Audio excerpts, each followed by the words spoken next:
Hawaiians were great and still are great resource managers.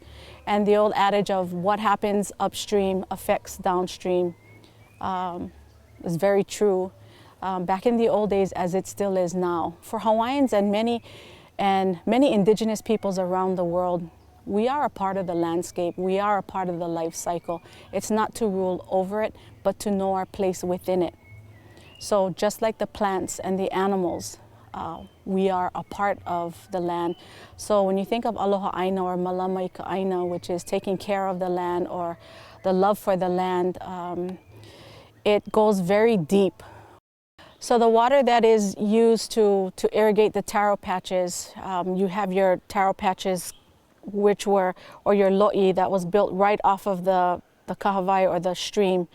So you had awai or your irrigation ditch system that ran through the lo'i.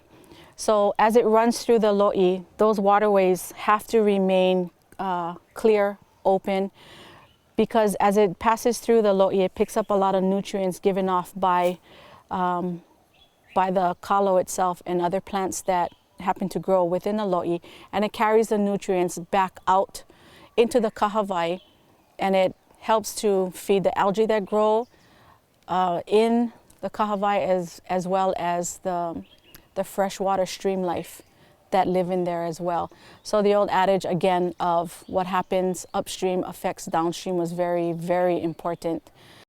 Everything was done purposeful, everything was grown purposefully. There was protocol for everything, for picking, for planting, following the moon calendar, picking la'au in the morning versus the afternoon, saying your pule or your prayers before you pick. Everything was very, very important. Prayer was very important to Hawaiians, as it still is. You prayed before everything, before you did everything.